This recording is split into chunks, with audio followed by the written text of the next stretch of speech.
ഇന്ന് നമുക്ക് ആച്ചർ ആൻഡ് കോ എന്ന രസകരമായ ഒരു കന്നഡ സിനിമയുടെ കഥ നോക്കിയാലോ. കഥയുടെ ചുരുക്കം എന്തെന്നാൽ, ഒരു എഞ്ചിനീയർക്ക് 10 മക്കളുണ്ട്. അതിൽ 3 ആണും ബാക്കി പെണ്ണും. പെൺകുട്ടികളെയൊക്കെ ചെറിയ പ്രായത്തിലെ വിവാഹം കഴിപ്പിച്ചു വിടും. ആൺകുട്ടികളെ ആണെങ്കിലോ നന്നായി പഠിപ്പിക്കും. എന്നാൽ ആൺമക്കളാണെങ്കിൽ വിവാഹം കഴിഞ്ഞു കഴിഞ്ഞാൽ അവരെ മാറി താമസിക്കുവാനായിട്ട് ആ ഒരു എഞ്ചിനീയർ സമ്മതിക്കില്ല. എല്ലാ മക്കളും തന്നോടൊപ്പം വേണമെന്നാണ് എഞ്ചിനീയറിന്റെ ആഗ്രഹവും. അതുകൊണ്ട് തന്നെ വീട്ടിൽ ആളെണ്ണം കൂടിയതിനാൽ ആൺമക്കൾക്കാണെങ്കിൽ ഒരു പ്രൈവസിയുമില്ല. അതിനുശേഷം എന്തൊക്കെ സംഭവിച്ചു എന്നറിയണ്ടേ? എങ്കിൽ നമുക്ക് വേഗം സിനിമയുടെ കഥയിലേക്ക് കടക്കാം. അതിനു മുൻപായിട്ട് വീഡിയോ കാണുന്ന കൂട്ടുകാർ ഒന്ന് ലൈക്ക് ചെയ്തിട്ട് കാണാൻ മറക്കരുതേ. കഥ നടക്കുന്നത് തന്നെ 1963 കാലഘട്ടത്തില് ബാംഗ്ലൂരിൽ വെച്ചാണ്. അവിടെ സിവിൽ എഞ്ചിനീയർ ആയിട്ടുള്ള ആച്ചർ, ഈ ആച്ചർക്ക് ഭാര്യയും 10 മക്കളുമാണുള്ളത്. ഇവരുമായിട്ട് സന്തോഷകരമായിട്ടൊരു ജീവിതം മുന്നോട്ട് നയിക്കുകയാണ് ആച്ചർ. ആച്ചർക്ക് അത്യാവശ്യം നല്ല ശമ്പളമൊക്കെ ഉള്ളത് കൊണ്ട് തന്നെ അവർക്ക് വലിയ ബുദ്ധിമുട്ടൊന്നുമില്ല. ആച്ചറിന് 3 ആൺമക്കളും ബാക്കി പെൺമക്കളുമാണുള്ളത്. മൂത്തവൻ സുശീന്ദ്രൻ, രണ്ടാമൻ രഘു, മൂന്നാമൻ ജഗ്ഗു. പിന്നീട് ബാക്കിയുള്ളതെല്ലാം പെൺമക്കളാണ്. ആച്ചർ തന്റെ മൂത്ത മകളെ 16ാമത്തെ വയസ്സിൽ വിവാഹം കഴിപ്പിച്ചു വിട്ടു. അതുകൊണ്ട് തന്നെ ആ മകളെ സിനിമയിലൊന്നും കാണിക്കുന്നതേയില്ല. രണ്ടാമത്തെ മകളാണെങ്കിൽ കോളേജിൽ പഠിക്കുകയാണ്. ആച്ചർ ആണെങ്കിൽ പെൺമക്കളെ എല്ലാം പെട്ടെന്ന് തന്നെ വിവാഹം കഴിപ്പിച്ചു വിടും. പക്ഷെ ആൺമക്കളെ അങ്ങനെയല്ല. അവര് പഠിച്ച് എഞ്ചിനീയർ ആകണമെന്നാണ് ആച്ചറിന്റെ ആഗ്രഹം. എന്നാൽ 3 ആൺമക്കൾക്കും 3 തരത്തിലുള്ള ആഗ്രഹമാണ്. സുശീന്ദ്രനാണെങ്കിൽ മറ്റൊരു ജോലിക്ക് വേണ്ടി ട്രൈ ചെയ്യുന്നു. രഘുവിനാണെങ്കിലോ സെയിൽസ്മാൻ ആകണമെന്നാണ് ആഗ്രഹം. ജഗ്ഗു ആണെങ്കിൽ സ്കൂളിൽ പഠിക്കുകയാണ്. സുശീന്ദ്രന് 30 വയസ്സായി. 30 വയസ്സായിട്ടും തന്റെ വിവാഹത്തെപ്പറ്റി വീട്ടുകാരും ചിന്തിക്കുന്നില്ലല്ലോ എന്നുള്ള ടെൻഷനായിരുന്നു സുശീന്ദ്രന്. അതുകൊണ്ട് തന്നെ താനായിട്ടങ്ങ് അവരുടെ അടുത്ത് പറഞ്ഞേക്കാമെന്നും സുശീന്ദ്രൻ തീരുമാനിക്കുന്നു. അങ്ങനെ സുശീന്ദ്രനാണെങ്കിൽ തനിക്ക് വിവാഹം കഴിക്കണമെന്ന കാര്യം വീട്ടുകാരോട് ആവശ്യപ്പെടും. ആച്ചർ പറയുന്നത് ശരിയാണ്. സുശീന്ദ്രനെ വിവാഹം കഴിപ്പിച്ചിട്ട് നമുക്ക് ബാക്കി പെൺമക്കളുടെ കാര്യം നോക്കാമെന്നും ആച്ചർ തീരുമാനിക്കുന്നു.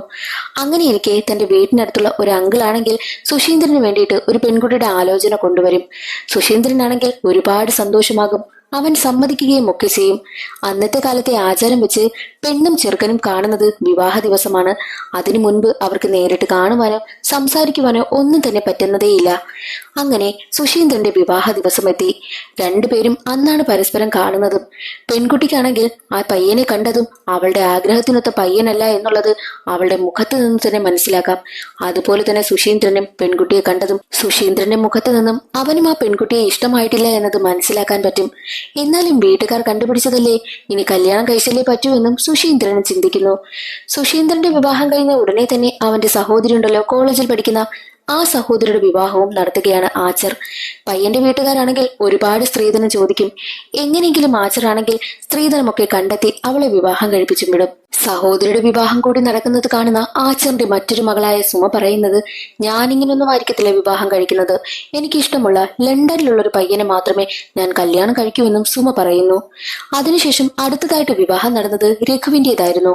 രഘു തന്റെ ഭാര്യയും കൊണ്ട് ആച്ചറിനൊപ്പമാണ് താമസിക്കുന്നതും. രഘു മാത്രമല്ല, സുരേന്ദ്രനും വൈഫും ഇവരെല്ലാവരും ചേർന്നാണ് ഒരുമിച്ച് ജീവിക്കുന്നതും. അതുകൊണ്ട് തന്നെ രഘുവിനാണെങ്കിൽ തന്റെ ഭാര്യയോടൊപ്പം ജീവിക്കുന്നതിൽ ചെറിയ പ്രൈവസി പ്രശ്നമുണ്ടായിരുന്നു. അവൻ എങ്ങനെയെങ്കിലും ഇവരുടെയൊക്കെ ഇടയിൽ നിന്നും തന്റെ ഭാര്യയും കൊണ്ട് പോകണമെന്നാണ് ആഗ്രഹം. അതുകൊണ്ട് തന്നെ ആച്ചറിനടുത്ത് അവൻ വന്നൊരു കാര്യം ആവശ്യപ്പെടും. അച്ഛാ, എനിക്ക് മറ്റൊരു നാട്ടിലെ സെയിൽസ്മാന്റെ പോസ്റ്റിൽ ജോലി കിട്ടിയിരിക്കുകയാണ്. ഞാൻ എന്റെ ഭാര്യയും കൊണ്ട് അങ്ങോട്ട് പോവുകയാണെന്ന് പറയുമ്പോൾ, അതൊന്നും വേണ്ട, ഇവിടെ നിന്നാ മതി, ഇവിടെ നിന്ന് ചെയ്യുന്ന ജോലി ചെയ്താൽ മതി എന്നും ആച്ചർ പറഞ്ഞിട്ട് പോകുന്നു. ആച്ചർ നേരെ തന്റെ ഓഫീസിലേക്കാണ് പോകുന്നതും. ആച്ചറിനാണെങ്കിലോ തന്റെ മക്കൾ എല്ലാവരും തന്നോടൊപ്പം ഉണ്ടായിരിക്കണം എന്നതാണ് ആഗ്രഹവും. ഒരിക്കൽ ആച്ചറിനെ കാണുവാനായിട്ട് ലഡുവുമായി എത്തുകയാണ് സുരേന്ദ്രൻ. സുരേന്ദ്രന് ഡൽഹിയിലോട്ട് പ്രൊമോഷൻ വിത്ത് ട്രാൻസ്ഫർ ആയിരിക്കുകയാണ്. അത് കേട്ടതും ആച്ചറിനാണെങ്കിൽ വല്ലാത്ത ദേഷ്യം വരും. നീ ഡൽഹിയിലേക്ക് പോവുകയാണോ എന്ന് ചോദിക്കുമ്പോൾ, അതേ അച്ഛാ, ഞാൻ അവിടെ ഒരു വീടും റെഡിയാക്കിയിട്ടുണ്ട്. എന്റെ വൈഫിനെയും കൂട്ടി ഞാൻ അങ്ങോട്ട് പോവുകയാണെന്നും അവൻ പറയുന്നു. അത് കേട്ട് ദേഷ്യം വന്ന ആച്ചറാണെങ്കിൽ, നീ എങ്ങോട്ടും പോകണ്ട, ഇവിടെ നിന്ന് ചെയ്യുന്ന ജോലി ചെയ്താൽ മതി എന്ന് പറഞ്ഞ് സുരേന്ദ്രന് വഴക്ക് പറയും. എന്നാൽ സുരേന്ദ്രനാണെങ്കിൽ അച്ഛന്റെ വാക്ക് കേൾക്കുവാനായും കൂട്ടാക്കുന്നില്ല. അവനാണെങ്കിൽ അച്ഛനെ എതിർത്ത് സംസാരിക്കുന്നു. ആദ്യമായിട്ട് തന്റെ മകനായ സുരേന്ദ്രൻ എതിർത്ത് തോർത്ത് ആച്ചറിനാണെങ്കിൽ നെഞ്ചുവേദന വരും. അങ്ങനെ ആ ഒരു നെഞ്ചുവേദനയിൽ ആച്ചർ മരണപ്പെട്ടു പോവുകയാണ്. അതോടുകൂടി ആ ഒരു കുടുംബം വഴിയാധാരമായി എന്ന് തന്നെ പറയാം. ഇത്രയും പെൺകുട്ടികൾ ഇരിക്കുന്നു, ഇനി അതിനെയൊക്കെ കെട്ടിച്ചു വിടണ്ടേ? ആ ഒരു കുടുംബത്തിന്റെ ആകെയുള്ള വരുമാനം എന്ന് പറയുന്നത് ആച്ചറിന്റെ ജോലിയായിരുന്നു. ഇപ്പോൾ ആച്ചർ കൂടി മരണപ്പെട്ടതോടുകൂടി 3 ആൺമക്കളും എന്ത് ചെയ്യുമെന്ന് ചിന്തിച്ചിരിക്കുകയാണ്. ഇനിയുള്ള പെൺകുട്ടികളെ കെട്ടിച്ചു വിടണമല്ലോ, അതുമാണ് അവർ ചിന്തിക്കുന്നതും. അപ്പോൾ സുരേന്ദ്രനാണെങ്കിൽ രഘുവിനോട് പറയുന്നുണ്ട്, നീ ഒരു കാര്യം ചെയ്, നീ ഇവിടെ നിന്ന് കുടുംബം നോക്ക്. ഞാൻ ഡൽഹിയിൽ പോയിട്ട് അവിടെ നിന്ന് നിങ്ങൾക്ക് കാശ് അയച്ചു തരാം. എന്റെ ഭാര്യയെ ഞാൻ കൂടെ കൊണ്ടുപോവുകയാണെന്നും സുരേന്ദ്രൻ പറയുന്നു. എന്നാൽ രഘു ആണെങ്കിൽ അത് കേൾക്കുവാനായും കൂട്ടാക്കുന്നില്ല. ഞാൻ എന്റെ ഭാര്യയും കൂട്ടി മറ്റൊരു സ്ഥലത്തേക്ക് വീടെടുത്ത് പോകുവാനായി നിൽക്കുകയാ. നീ ഇവിടെ നിന്ന് സഹോദരിമാരെ നോക്കിക്കോ, ഞാൻ കാശ് തരാമെന്നും രഘു പറയും. എന്നാൽ അതിന് സുരേന്ദ്രൻ പറയുന്നത്, നിനക്ക് നിന്റെ ഭാര്യയോടൊപ്പം ജീവിക്കുവാനായിട്ട് പ്രൈവസിയല്ലേ വേണ്ടത്? നീ അച്ഛന്റെ മുറി എടുത്തോ, അപ്പോൾ നിനക്ക് സമാധാനം കിട്ടുമല്ലോ എന്നും എന്തൊക്കെയോ കാര്യങ്ങൾ പറഞ്ഞ് സുരേന്ദ്രനാണെങ്കിൽ രഘുവിനെ കൺവിൻസ് ചെയ്യുന്നു.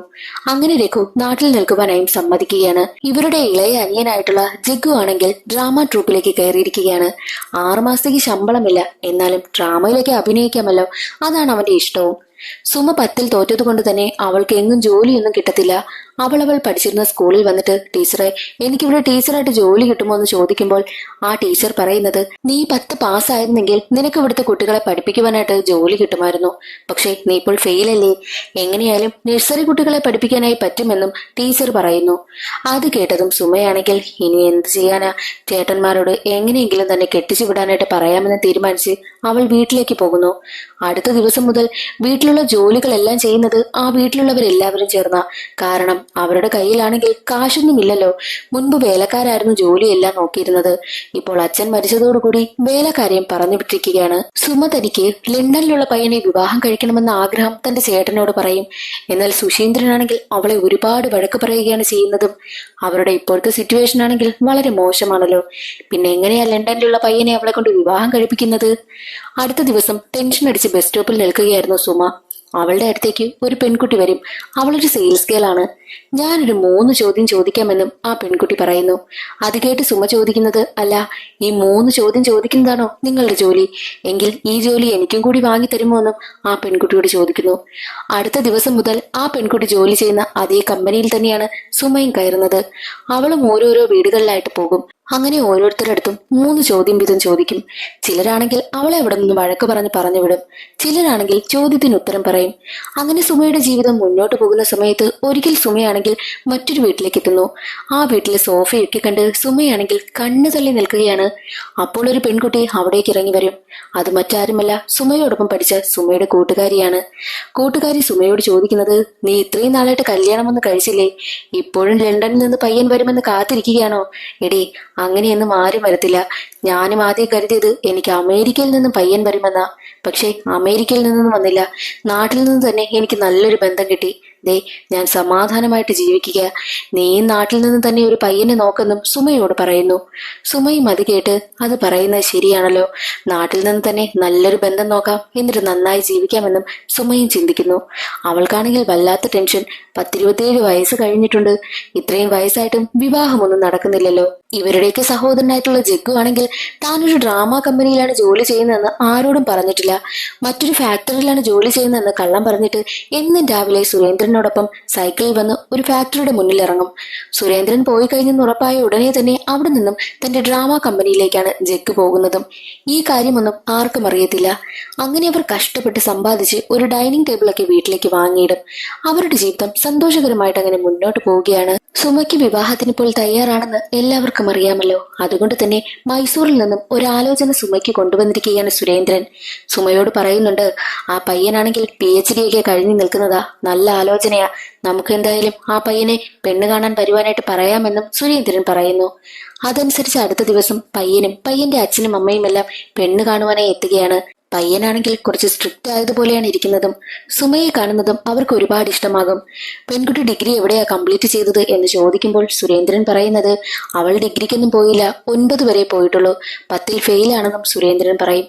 അത് കേട്ട് പയ്യൻ പറയുന്നത്, അല്ല, പെൺകുട്ടി ഡിഗ്രി കഴിഞ്ഞതാണെന്നാണല്ലോ ഞങ്ങൾ അറിഞ്ഞത്. ഡിഗ്രി കഴിഞ്ഞ പെൺകുട്ടിയെ മതി എന്നുള്ള കാര്യം ചെറുക്കനും ചെറുക്കന്റെ അച്ഛനും അമ്മയും പറയും. എന്നാൽ അത് കേട്ട് സുരേന്ദ്രൻ പറയുന്നത്, അതെ, ഇവിടെ ഡിഗ്രിക്ക് പഠിച്ചുകൊണ്ടിരിക്കുന്നത് സുമയുടെ അനിയത്തിയായിട്ടുള്ള ഉമയാണ്. ഡിഗ്രി കഴിയുവാനായിട്ട് 1 മാസം കൂടിയേ ഉള്ളൂ എന്നുള്ള കാര്യം അവർ പറയുന്നു. അങ്ങനെയാണെങ്കിൽ നമുക്ക് ഉമയെ ആലോചിക്കാമെന്നും പയ്യന്റെ വീട്ടുകാർ പറയും. പക്ഷെ അത് കേട്ട് എല്ലാവരും ഞെട്ടിപ്പോകും. നല്ലൊരു ആലോചനയായോണ്ട് അവർക്ക് വിട്ടുകളയുവാനേയും തോന്നിയില്ല. അവളുടെ പഠിത്തം കഴിയാൻ ഇനി 1 മാസം കൂടി ഇല്ലേ, അത് കഴിഞ്ഞിട്ട് നമുക്ക് വിവാഹം മുന്നോട്ട് കൊണ്ടുപോകാമെന്നും അവർ പറയുന്നു. അങ്ങനെ ഉമയുടെയും ഈ PhD കഴിഞ്ഞ പയ്യന്റെയും വിവാഹം ഉറപ്പിച്ചിട്ടാണ് അവരവിടെ നിന്ന് പോകുന്നതും. അതുകൊണ്ട് തന്നെ സുമയ്ക്കാണെങ്കിൽ വല്ലാത്ത ദേഷ്യവും സുരേന്ദ്രൻ ഭാര്യയും കൂട്ടി ഡൽഹിയിലേക്ക് പോയതിനു ശേഷം പിന്നീട് വീടിന്റെ കാര്യങ്ങളെല്ലാം നോക്കുന്നത് രഘു ആണല്ലോ. രഘു അങ്ങനെ സമ്പാദിച്ച് ഒരു പുതിയ സ്കൂട്ടറൊക്കെ വാങ്ങി. ആ സ്കൂട്ടർ കാണുമ്പോൾ എല്ലാവർക്കും സന്തോഷമായി. അച്ഛൻ മരിച്ചതിന് ശേഷമാണെങ്കിൽ ഇവരൊന്നും പുറത്തോട്ട് പോയിട്ടേയില്ല. അതുകൊണ്ട് തന്നെ രഘു ആണെങ്കിൽ വീട്ടുകാരെ എല്ലാവരെയും കൂട്ടി ഒരു 5 സ്റ്റാർ ഹോട്ടലിലേക്ക് തന്നെ പോകും. എല്ലാവർക്കും സന്തോഷമായി. സന്തോഷത്തോടു കൂടി എല്ലാവരും ആഹാരം കഴിച്ചുകൊണ്ടിരിക്കുന്നതിനിടയിൽ വെച്ച് തന്നെ ഈ സുമ അവരോട് പറയുന്നത്, നിങ്ങൾക്കൊക്കെ 5 സ്റ്റാർ ഹോട്ടലിൽ വന്ന് ആഹാരം കഴിക്കുവാനും പിന്നെ നല്ല വണ്ടി വാങ്ങുവാനും കാശുണ്ട്. പക്ഷെ ഒരു നല്ല പയ്യനെ കണ്ടുപിടിച്ച് എന്നെ വിവാഹം കഴിപ്പിച്ചു വിടാൻ നിങ്ങളുടെ കയ്യിൽ കാശില്ലല്ലേ എന്ന് പറഞ്ഞിട്ട് എല്ലാവരും സന്തോഷത്തോടുകൂടി ഇരിക്കുന്ന ആ ഒരു നിമിഷം അവൾ നശിപ്പിക്കും. അത് രഘുവിന് ഒട്ടും ഇഷ്ടമായില്ല. രഘുവാണെങ്കിൽ ആളുകൾ ഇരിക്കുന്നൊന്നും നോക്കാതെ സുമയെ ഒരുപാട് വഴക്ക് പറയും. വീട്ടിലെത്തി സുമയാണെങ്കിൽ കരഞ്ഞുകൊണ്ടിരിക്കുകയാണ്. രഘുവിനും ആകെ കുറ്റബോധം. രഘു സുമയുടെ അടുത്തെത്തി അവളോട് മാപ്പ് ചോദിക്കുന്നു. സുമയും ഞാൻ ആ ദേഷ്യത്തിൽ പറഞ്ഞു പോയതാ, എന്നോട് ക്ഷമിക്കുവാനും സുമയും പറയും. അപ്പോൾ രഘു പറയുന്നത്, ഉമയുടെ കല്യാണം 1 വർഷത്തിന് ശേഷമല്ലേ, അതുവരെ സമയമുണ്ടല്ലോ, നിനക്ക് ഞാൻ നല്ലൊരു പയ്യനെ കണ്ടുപിടിച്ചു തരാമെന്നും രഘു പറയുന്നു. അത് കേട്ട് സുമയും ചിരിക്കും. രഘുവിന്റെ ഭാര്യ പ്രഗ്നന്റ് ആണ്. ഒരിക്കൽ രഘു തന്റെ ഭാര്യയെ വീട്ടിൽ കൊണ്ടുവന്നാക്കിയിട്ട് വരുന്ന വഴിയിൽ വെച്ച് രഘുവിന്റെ വണ്ടിയാണെങ്കിൽ ഒരു ലോറിയുമായി കൂട്ടിയിടിച്ച് രഘു സ്പോട്ടിൽ തന്നെ മരണപ്പെടുന്നു. രഘുവിന്റെ മരണശേഷം വീണ്ടും ആ കുടുംബത്തിന്റെ അവസ്ഥ ദയനീയമാവുകയാണ്. അതുകൊണ്ട് തന്നെ അത്രയും നാള് ഡ്രാമ കമ്പനിയിലേക്ക് ജോലി ചെയ്തിരുന്ന ജഗ്ഗു ആണെങ്കിൽ ആ ഒരു ജോലി ഉപേക്ഷിച്ച് ഒരു സ്റ്റീൽ കമ്പനിയിൽ ജോലിക്ക് കയറി. വീട്ടുകാര്യം നോക്കണമല്ലോ, അതുകൊണ്ട് തന്നെ നഴ്സറി ജോലി ചെയ്യുവാനായിട്ടും സുമയും തീരുമാനിച്ചു. നഴ്സറി ജോലി മാത്രമല്ല അവൾ ചെയ്യുന്നത്, അതിനിടയിൽ കൂടി അച്ചാറിട്ട് വിൽക്കുകയും ഒക്കെ ചെയ്യുന്നുണ്ട്. അങ്ങനെ അവളുടെ സഹോദരിയായ ഉമയുടെ വിവാഹം കഴിയുകയാണ്. ആ ഒരു PhD പയ്യനുമായിട്ടാണ് വിവാഹം നടക്കുന്നത്. വീട്ടിലെ കാര്യങ്ങളെല്ലാം നോക്കുന്നത് ജഗ്ഗുവും സുമയും ചേർന്നാണ്. സഹോദരിമാരെ ഒക്കെ കെട്ടിച്ചു വിട്ടു. ജഗ്ഗുവിനാണെങ്കിൽ ഒരു പെൺകുട്ടിയെ ഇഷ്ടമാണ്. അതുകൊണ്ട് തന്നെ തന്റെ സഹോദരിയായ സുമയും കൂട്ടി പെൺകുട്ടിയുടെ വീട്ടിൽ പോയി പെണ്ണ് ചോദിക്കും. പെൺകുട്ടിക്കാണെങ്കിലോ അവനെ കാട്ടിയും കുറച്ച് ഉയരം കൂടുതലാണ്. അതുവല്ല പ്രശ്നവുമുണ്ടോ എന്ന് പെൺകുട്ടിയുടെ വീട്ടുകാർ ചോദിക്കുമ്പോൾ, ഏയ് അതൊന്നും എനിക്ക് പ്രശ്നമില്ല, എനിക്ക് അവളെ ഒരുപാട് ഇഷ്ടമാണെന്നും ജഗ്ഗു പറയും. അങ്ങനെ അവരുടെ രണ്ടുപേരുടെയും വിവാഹവും കഴിയുകയാണ്. അതോടുകൂടി സുമയ്ക്കാണെങ്കിൽ ഒരു കാര്യം മനസ്സിലായി.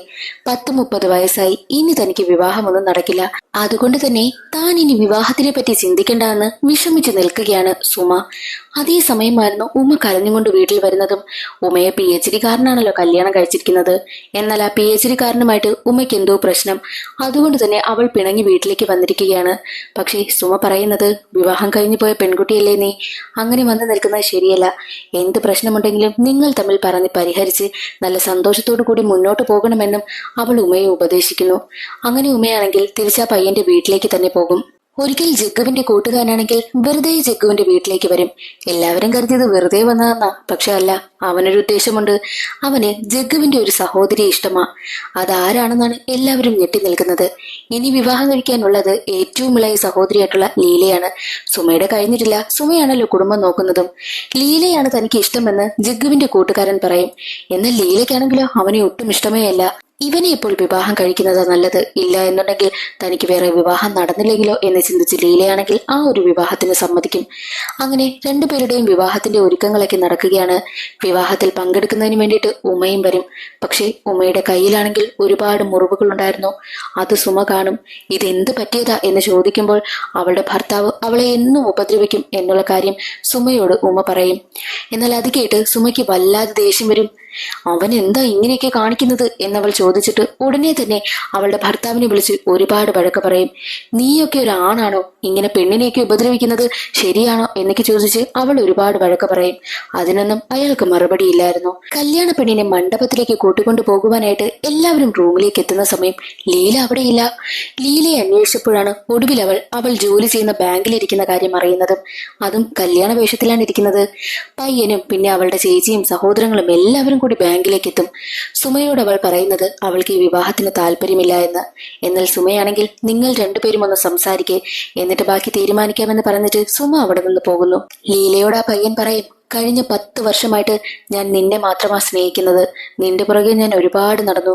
നിനക്ക് എന്നെ കല്യാണം കഴിക്കുന്നത് ഒട്ടും ഇഷ്ടമല്ല അല്ലേ? നീ എന്നെ വിവാഹം കഴിച്ചു കഴിഞ്ഞാലും നിന്റെ സ്വാതന്ത്ര്യത്തിലൊന്നും ഞാൻ ഇടപെടില്ല. നിനക്ക് ജോലിക്കൊക്കെ പോകണമെങ്കിൽ പോകാം, അതിനൊന്നും ഞാനൊരിക്കലും എതിര് നിൽക്കില്ല എന്നും അവൻ പറയുന്നു. അവൻ പറയുന്നത് കേട്ട് അവനവളെ ഒരുപാട് ഇഷ്ടമാണെന്ന് അവൾക്ക് മനസ്സിലായി. അതുകൊണ്ട് തന്നെ ലീലയാണെങ്കിൽ ആ പയ്യനുമായിട്ടുള്ള കല്യാണത്തിന് സമ്മതിക്കും. ലീലയെയും പയ്യനെയും കൊണ്ട് തിരികെ മണ്ഡപത്തിലേക്ക് പോകുന്നത് അവിടുത്തെ ബാങ്ക് മാനേജറിന്റെ കാറിലായിരുന്നു.